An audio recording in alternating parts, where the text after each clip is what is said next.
Oh, hey, so let's suppose you're coming to Japan on the JET program and you're coming to my school. We have a JET now, we've had JETs for several years, and we hope to have many of them in the future as well. Our school is in Western Tokyo, and the way our school does housing is, in the past at least, we have a temporary apartment that the new jet can stay in for like 2 or 3 weeks, and during those first 2 or 3 weeks before classes start, then the jet will go with a realtor company and go and look at some other apartments and choose one and sign on them. So then the question is, what kind of place should you be looking for when you're searching for an apartment? And I think there's essentially two things you want to keep in mind. The first is the price. Now, I'm assuming you're coming over alone, you don't have a family, maybe you want to try to not have your expenses get up too high. If you're on JET in your first year, I think you make around 3,000 US per month before tax. And good advice, typical advice is don't spend more than a quarter of your paycheck on rent if you can possibly help it, because the other part of your paycheck you'll want for like living and traveling a little bit, and spending money on whatever you want to spend money on. So if you can find a place under $700 US a month on rent, that's pretty good. That's about what you want, and you can definitely find that in Tokyo if you're in the suburbs, like where our school is, and as long as you're willing to go a little small, really small by some standards, but not by Japan standards, and maybe a little old. It's also possible to find what they call share houses here, where you have roommates. Those are somewhat rare in Japan. They're starting to become more common, but if you find a place like that, you can probably save even more money, but the locations that you can live in are going to be much more limited.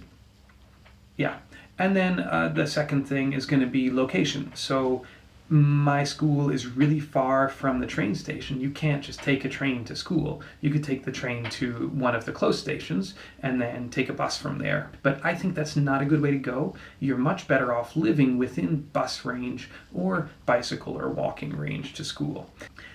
There are 4 stations that are fairly close to my school where there's buses that run from the station to the front of the school. So any of those 4 stations kind of near those are good places to live. And there's a couple of stations that are a little farther away that have infrequent buses that also run in front of the school that are decent choices.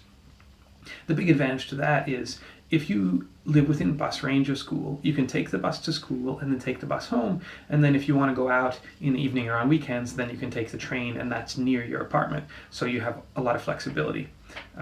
In comparison, if you're trying to live farther away because you think it's convenient for your weekends, but then Monday through Friday you have to take a very crowded train and then a bus to and from work, that takes a long time, and that's a lot of time in your life that you could be spending doing something else. So try to keep your commute time short. I personally really like to walk and ride my bike, so for me, living within walking range or bicycle range is really the best. There are also a lot more things to be said about different kinds of apartments.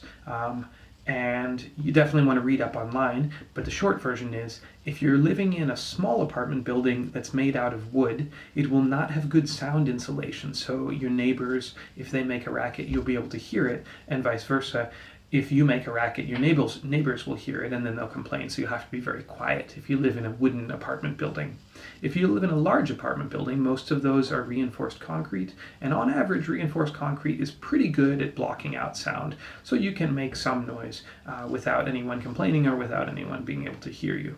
But the larger apartment buildings, the reinforced concrete, those always cost a little bit more, so there's a trade-off there, and it kind of depends what type of apartment you'd like to live in as to which choice is good for you.